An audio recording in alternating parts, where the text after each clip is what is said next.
So I watched the animated series on Lara Croft, and to get straight to the point, I thought it was excellent. For context, I know fans were worried because Netflix often forces certain themes into stories that aren't suited to them, and when that's done poorly, it ruins the credibility of the work, which I find quite frustrating.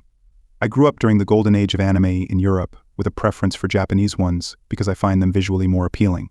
It's not the cartoon style that bothers me, as I like Bugs Bunny, but when I feel that everything is deliberately drawn unattractively, I find it hard to enjoy. I also prefer episodes that follow a continuous storyline and characters that develop over time. Among American animations, I'd rank Avatar at the top because it combines all these elements. Those are my general preferences for animated series. As a fan of Lara Croft's adventures, I can assure you that if it had been terrible, I wouldn't have held back in saying so. That said, I'm mainly a fan of the classic era, while this series continues from the reboot trilogy that started in 2013 and takes place after Shadow of the Tomb Raider. Although I've played all these games, I've been much less interested in the characters, so if the series mishandled any of them, I wouldn't really know. Perhaps I'm part of the target audience, and the series aims to get me more invested in them. If that's the case, then it has succeeded. It would also be useful to ask someone who knows absolutely nothing about Tomb Raider and compare opinions. Before discussing the positive aspects, here's what I noticed in terms of lack of neutrality or irrelevant moments. As the controversy seems important, know that this only concerns about 1 minute in roughly 4 hours. Essentially, I raised my eyebrows for about 0.42% of the time. It's nowhere near as bad as other series that have left me scarred. First point. There are 2 moments where Lara behaves poorly. She grabs an older woman's arm a bit too roughly and later outright steals a map from a passerby. Her friend apologizes by saying that she's British, and it's supposed to be funny. Is this suggesting that the British have bad manners abroad? Because I've never heard of that, and it would actually be the opposite given how strict and polite British etiquette is known to be. They could have said she wasn't used to crowds, or that they'd return the map in a moment, which would have been just as amusing. The only 2 mentions of Lara's origin are negative. I also watched the series in French, where they outright say she's English, which is even worse. Why didn't anyone correct that line? It's perfectly normal to give characters flaws at the start of a story so they can grow, and Lara does develop in this series. However, her nationality cannot change. If she behaves poorly, it's her responsibility, not that of the British. They likely wanted to emphasize that she's British for those who didn't already know. The humor comes from the repetition, but it still feels clumsy. It's unfair, especially since the first time she immediately apologized. In my view, a joke about a negative stereotype is fine in a private context among friends, but here Lara is abroad, and the alleged stereotype has no real connection to the situation. It doesn't even seem well known enough to laugh at. Maybe I'm overthinking it, but imagine for a moment you're in a Tibetan temple with your Australian friend, and he burps loudly in front of a monk. Would you excuse him by saying it's because he's Australian? That remark would be more disrespectful than the burp itself because instead of disrespecting the temple, it's disrespecting an entire population. What would that monk think after such an interaction? Unless the joke is meant to reflect a globally known stereotype about the British, to the point where it's so normalized that it no longer offends? A negative stereotype that doesn't hurt anyone anymore. On Netflix, could this be a sign of the return to a time when one could joke about anything? In my opinion, it's fine to make edgy humor as long as there aren't any exceptions. At that moment, I couldn't tell whether this treatment was only aimed at the British, so I kept watching. Maybe Lara would eventually snap and tell her friend that his weight should also be excused because he's Polynesian, but that wouldn't be her style since she is educated. It's understandable that Lara doesn't react, as she sees the map as more important, and Lara is someone who knows how to prioritize. However, being British and refined, her priority should also include politeness. I realized in the editing that the tourist who is the victim of the theft is actually a blonde German. Do other tourists have flags on their backpacks? No. So why add this detail? Does this detail matter in the joke? In fact, I'm tired of thinking about this scene. Let's ask GPT if the situation is acceptable.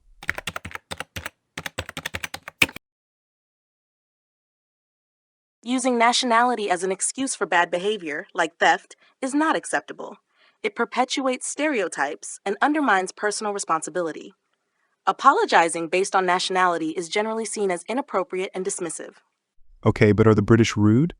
No, British people are generally polite, but their humor or reserved nature may sometimes be misunderstood as rudeness. Okay, so the joke would be that Lara was being humorous by stealing the map. No, stealing a map from a tourist is not considered British behavior. Okay, so I don't understand the joke because from the beginning it's actually her friend making British humor, as I perceive his humor as rude. I find it amusing that Lara might be socially awkward since we could all relate to that, but no one wants to identify with someone who's condescending. I say condescending rather than impolite, because in that scene she doesn't seem aware that her behavior is wrong, which doesn't really match Lara Croft's character. Second point. Lara donates artifacts at a large reception, and her friend points out that she's giving them to wealthy people, specifically rich white people. This remark wasn't necessary, as Lara didn't choose the guests. They attended after a public announcement. It is also unjustified because we can see several guests of diverse backgrounds, and if he compares them to the servers, that doesn't add up either. It's especially surprising that this comment comes from her friend, whose complexion is furthest from those attending. It could have been pointed out in another way, like him saying he wore his outfit to blend in, leaving some ambiguity about whether he meant the color of the clothes or the fact he's not used to being around so many wealthy people. The first impression I had of this character is that he's rich because he always wears very classy clothes. Perhaps this line suggests that he's actually poor and simply wears all his wealth on him, which would explain why he doesn't seem affected by the destruction of his house later in the series. The joke could then be the contrast between the truly rich and the fake rich, with social classes persisting despite appearances. This would be a relevant critique, as it's based on real facts.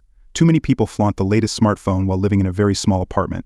Wealth is part of Lara Croft's character, and it's an inheritance. She hasn't personally stolen anything to get rich, nor does she need to acquire more wealth.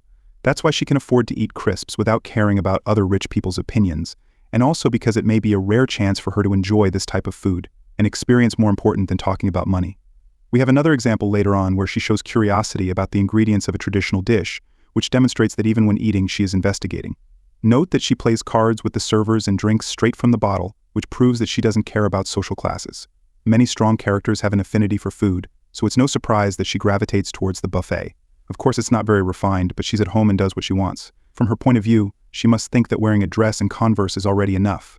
Even in games, she gets rid of luxury items to make room for a training parkour and walks around barefoot. Sorry about the crates. I'm having some things put into storage and the delivery people haven't been yet. This used to be the ballroom, but I've converted it into my own personal gym. In fact, she dresses modestly in everyday life and doesn't talk about her social class because, for her, adventure is more important. As a close friend, he knows this, and he knows it's an art donation. It doesn't matter what the rich look like as long as they preserve this heritage. In fact, it makes sense that the wealthy would be more interested, as they have less reason to sell the pieces, and if they do, they will do it properly without damaging them because they have the means. This man is very intelligent, and he isn't drunk, so why this line?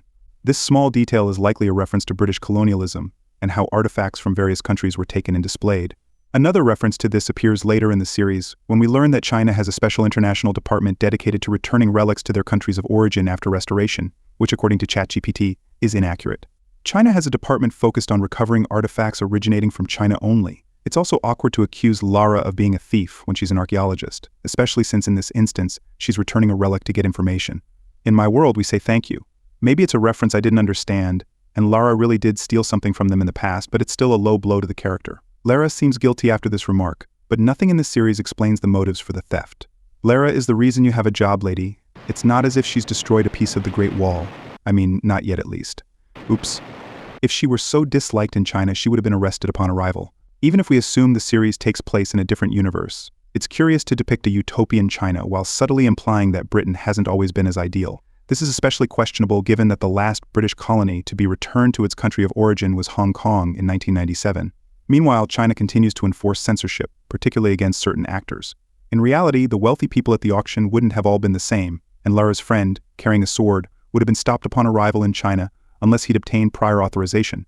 The series doesn't mention this. If these inconsistencies made it through months of production, they were likely intentional. While the original intentions may have been good, the execution was poor. She could have easily said, "Miss Croft, what have you brought us today?" Or, "Miss Croft, do you know that if you keep bringing us relics, we're going to run out of space?" Or even better, "Miss Croft, no sarcophagus today?" "Oh, that's smaller, let me guess. A golden idol? No? Perhaps a dagger?" "Don't tell me it's the Grail that would be the 5th time this week." Lara would have replied, "It's a sword." "You mean Excalibur?" "No, just a sword." What does it do? Lara, losing patience, would have sliced through a post.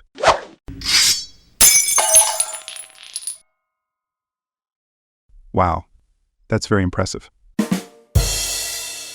I'll give it to you in exchange for information. Third point. Lara's friend starts crying and says it's not shameful for a man to cry.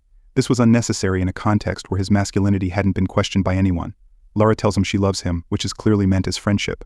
After all, he's going to marry a muscular, mechanic-looking woman who has very few lines. It's unthinkable in this context that he'd believe Lara would mock him for crying. His other friend is probably watching through a camera and wouldn't mock him for that either. So if he says this, it's for us, not for the story. Lara could have replied, "It's not you crying, it's your eyes." That would have been funny and highlighted her pragmatism, and ability to stay composed in serious situations. These are the points I can't forgive. There are also two other scenes that might seem politically driven but actually aren't. In the first, Lara visits her friend, and at one point mentions that her friend left her, implying that she resents her for it. This hints at a past romantic relationship between the two women. I checked the French version, and the word used also suggests a romantic breakup rather than just abandonment, so this was clearly intentional in the script. Her friend also questions Lara about her relationships, and as it's the first thing she asks, it adds to the suspicion. Although women often love this kind of gossip, the doubt is there because of her friend's particular haircut. Nowadays, short hair seems to be associated with someone's orientation, even though that wasn't the case in the past. I don't get it. Is it really progress to judge someone based on their hair? Women with short hair just want to save time, and it's practical as well. As for long hair, it's a sign of good health, stands out from afar, or can even protect from the sun. Am I seriously talking about hair right now? Then Lara takes a bath, and her friend walks into the bathroom while she's undressed. Lara doesn't seem to mind being seen, which would have been entirely normal in the past among women, but today it might suggest something else. In reality, they consider themselves sisters in the following scene, which explains everything. There were actually several clues in the photos. The supposed jealousy comes from her fear of being replaced by another best friend, and she enters the bathroom only because Lara no longer responds through the door. As for the haircut, it can be explained by her job. For the rest, she is very feminine. Her computer is pink with a cute animal as the wallpaper, she wears earrings and lipstick, and she sits barefoot on her couch in a typically feminine position. Lara eventually understands. Her friend is concerned about her injuries and distanced herself due to a misunderstanding from their childhood. This ties into the series' theme. Lara has been trained to be solitary to avoid emotional pain, which contrasts with the idea that friends are helpful, especially when you lose someone. They share the loss of a loved one, so the scene is well executed once you understand it. The second seemingly controversial scene involves the antagonist who, like almost all the characters that resemble him in the series, is portrayed as evil. However, in the end, he finds redemption, as he is essentially a male version of Lara who has gone down the wrong path. In fact, if we remain objective, there are other characters who resemble him and are good. The sect that aims to dominate the world is also made up of a variety of individuals. The Chinese characters in this series also look very similar to Westerners and don't have slanted eyes, so there are probably some among this group. It's probably a technical constraint, because in the close-ups, the eyes are slightly different. I also noticed the same process on the palms of the hands, which, when seen up close, have received special attention. The paradox is that, on one hand, there is a desire to reduce stereotypes, and on the other, stereotypes are needed to represent a wide range of diversity. This means studios have to be creative, like setting the action in a tourist location, or using lighting to make it seem as though women might have a mustache. As a result, it's very difficult to determine the nationality of the characters unless, of course, we are explicitly told. I just hope that thinking about all this doesn't impact the creative teams or the script too much, because if one day Lara has to go to the Inuit, we can predict that she will have to take several people with her. Now, moving on to the positive points, which, in my opinion, apply to 99% of the series. The creators aim to portray a realistic Lara. She's muscular and sweaty. She can get injured and exhausted, but she remains stronger than average. She can take brutal hits from men much larger than her, and survive impacts that would kill anyone else. Most importantly, we know she's holding back, because when she is possessed by the dark force, she becomes truly terrifying. Her physique isn't particularly feminine, but neither is it overly masculine. Other characters are far more so. There are scenes where she wears a dress and has a complicated hairstyle. I know athletic women who are her height and try to remain feminine, and they look just like that.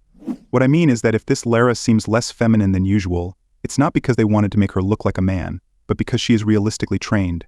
In real life, women naturally have more fat than men, which is why their limbs seem less angular.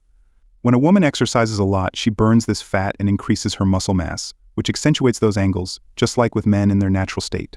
We know Lara's weight, and it corresponds to that of a naturally slender woman. So, if a woman with similar proportions trained intensely, it would be at the expense of her curves. There are many ways to confirm that Lara is still a woman.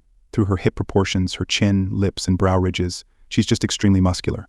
It would be possible to find her look-alike if a muscular woman of her height decided to overeat to regain fat while temporarily maintaining her powerful muscles underneath. But in that case, her weight would exceed Lara's. Moreover, since muscle weighs more than fat, we could even say that this muscular version of Lara probably exceeds her official weight.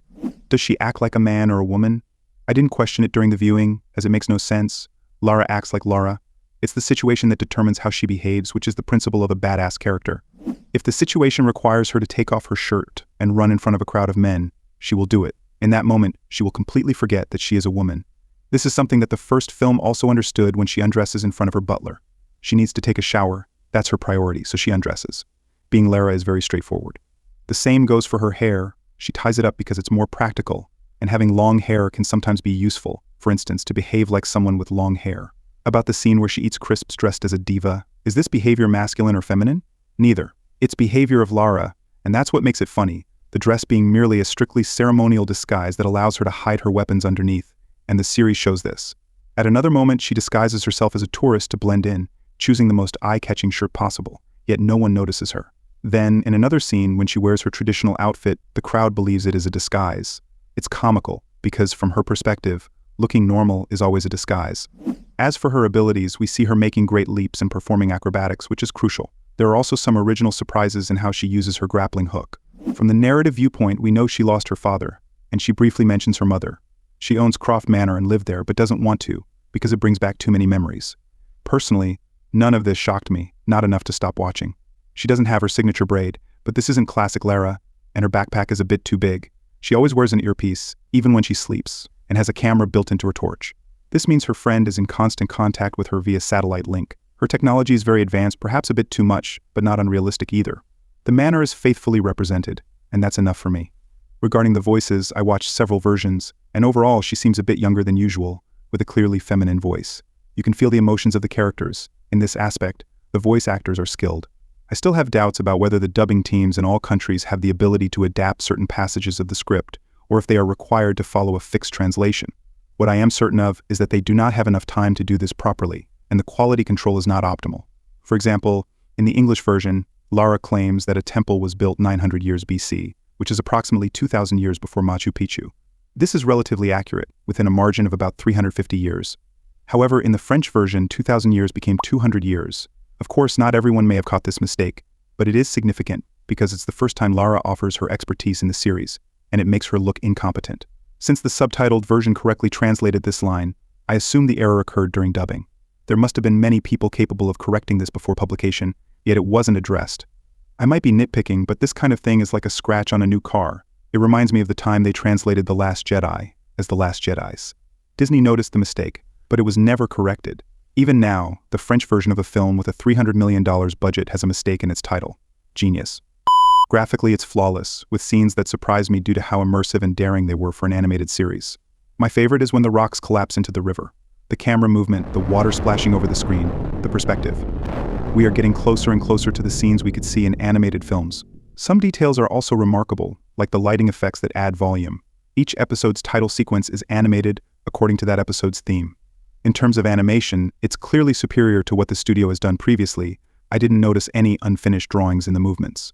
What I did notice, however, is that there are several moments where Lara performs complicated movements that could have easily been simplified to save on budget, but which make her appear far more flexible. I also appreciated that elements of the environment can break under the weight of her grappling hook, forcing her to improvise. It's always unexpected, and yet she manages to succeed. For comparison, I'd say some parts remind me of The Legend of Korra, while others made me think of Studio Ghibli. The explanatory sequences are animated in various styles that fit well within the context. If the style suddenly becomes cartoonish, it's because Lara is looking at a screen intended for children. Meanwhile, the mythology has a more serious style that reminded me of the scene with the three brothers in Harry Potter, or the one that explains the creation of the world in Moana. The story itself is interesting. The stakes involve recovering 4 stones that represent human flaws. Lara needs to retrieve them, not to possess them, but to return them to their temple and prevent the world from falling into chaos. So Lara has to save the world in this series. I like that. Meanwhile, her rival wants to claim the stones because he fears a secret society will take control of the world. He knows he's doing wrong but believes it's a necessary evil. Throughout the series, Lara experiences post-traumatic flashbacks about her mentor's death, which serves the narrative. She must find inner peace. Here, she needs to discover what drives her actions. The idea that Lara could have this type of trauma initially seemed strange to me, but within the timeline of the series, she is still young. Considering her experiences, she has lost the people who were closest to her while she was even younger. This is just a supposition, but it is possible that her entire interest in adventure is merely an unconscious desire to find an artifact capable of bringing them back to life. Her mentor trained her to be solitary because life had taken too many loved ones from him. He wanted to protect Lara from that pain by distancing her from friends. When this mentor dies during their adventures, she sees it as proof that he was right, and she isolates herself even more. Worse still, she believes she is responsible for his death. But her friends don't care about having problems and want to prove it, which is very noble, while her rival is completely alone. So we see a clash of values, and indeed her rival, who has nothing to lose, is more efficient at collecting the stones than she is. Personally, I prefer it when Lara is solo, but since the series chose this theme and in my opinion, applied it well throughout, I consider it a success. Many elements are well done, such as the presence of blood and bruises, which add seriousness to the story. Some scenes are also very original, like when she kite surfs in a sandstorm, then gets her legs stuck in a board. Anyone would see this as a handicap against armed people, but she immediately uses it as a weapon. This passage reminded me of the second Pokemon film, which also discusses balance.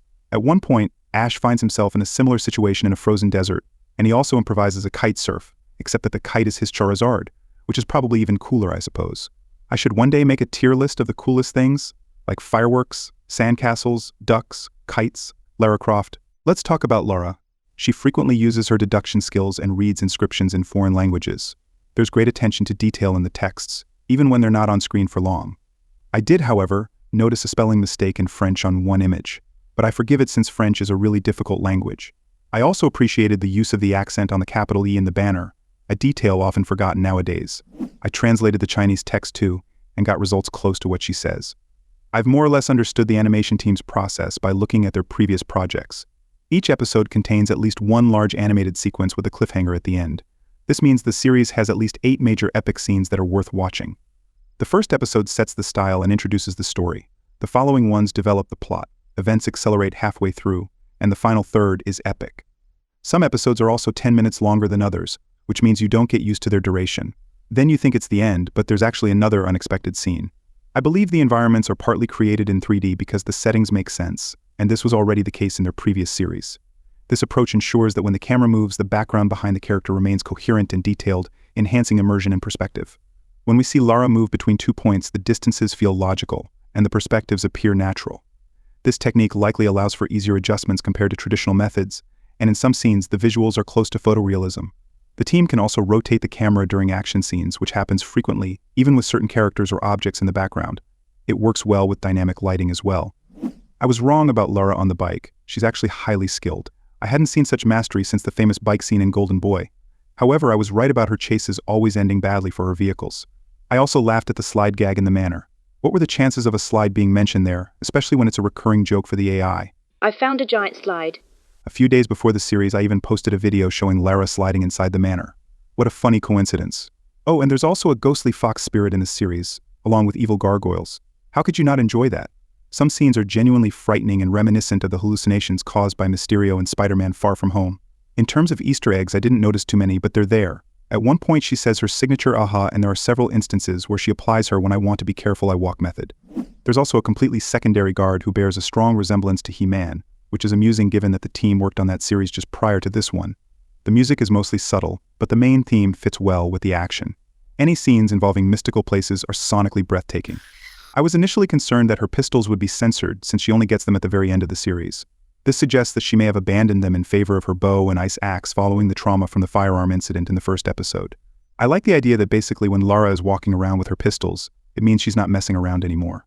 Soon we'll see power rankings, ranging from Disguised Lara to Ultimate Lara, Inner Focus Lara, Dark Lara. I'm joking. But this statue reminds me of Lord Beerus, so why not? Now, I'll wait to see where the critiques head. It's not a perfect series, but it's definitely not to be discarded. I wasn't bored at any point, and the final episode opens the door for a possible second season.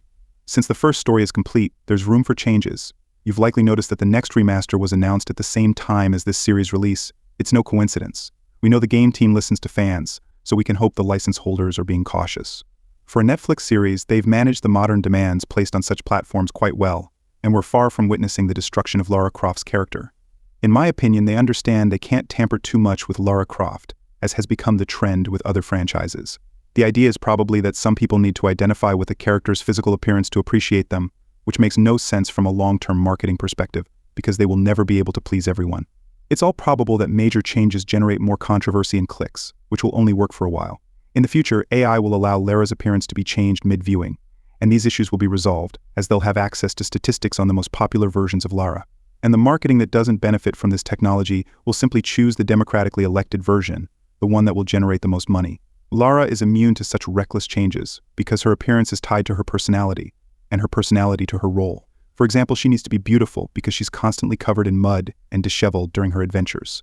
Without her initial excess of beauty, she would quickly appear unattractive. I find it amusing that the series jokes about her smell, as it shows that Lara doesn't care, and neither do we, since it doesn't affect her abilities or personality. The same goes for her weight.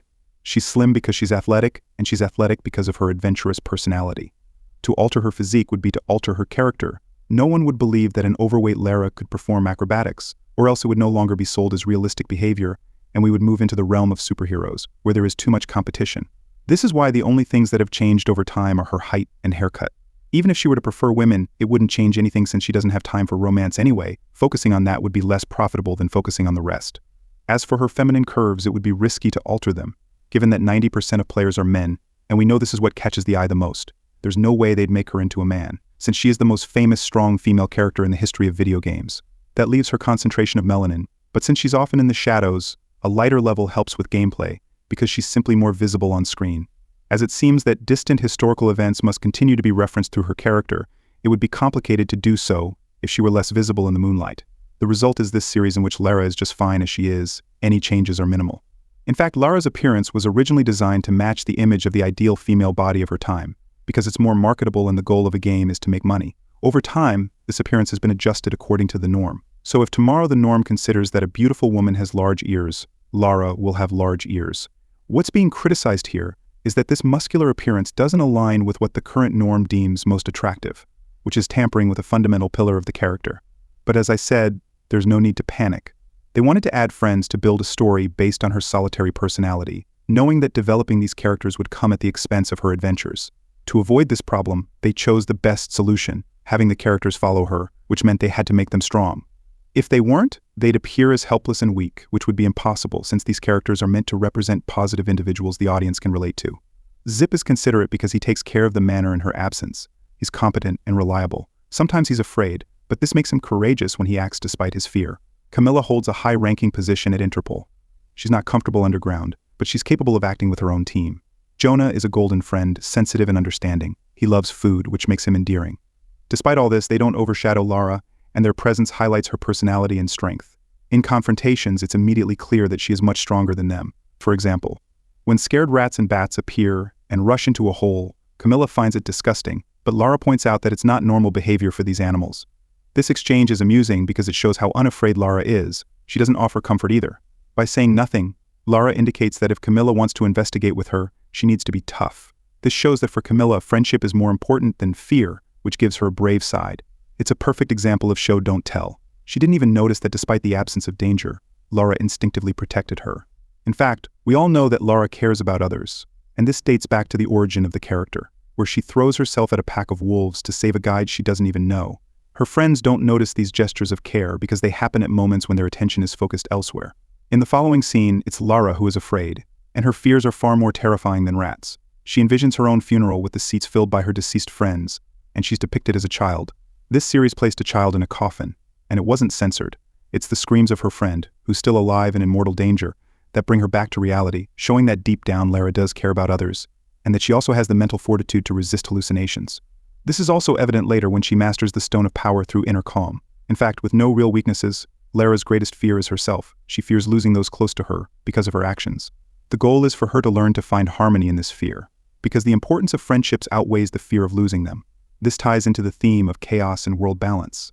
Her ultimate challenge is one of inner balance, which is why the final scene takes place in a world balanced above the real world. Lara finds herself in a dark room, which is actually a trial designed to make her realize that she must focus solely on her balance. That's why she has to turn off her light. The eclipse symbolizes the return of balance, with the good represented by the sun canceling out the bad represented by the moon. Once back on Earth, she's transformed, and to illustrate this, they used something iconic from the Tomb Raider games. I won't spoil it for you. In summary, there's a lot of good, some very good, and very little bad. For those who hated it, I would like them to explain to me exactly why, which version of Lara they were expecting to see, and what outraged them to the point of declaring it a catastrophe. There are certainly some suspicious details, but Lara's character is neither humiliated nor distorted. This isn't Sonic, it isn't Scar, it isn't Ariel, it isn't Pinocchio, it isn't Buzz, it isn't Mulan, it isn't Snow White, it's Lara Croft.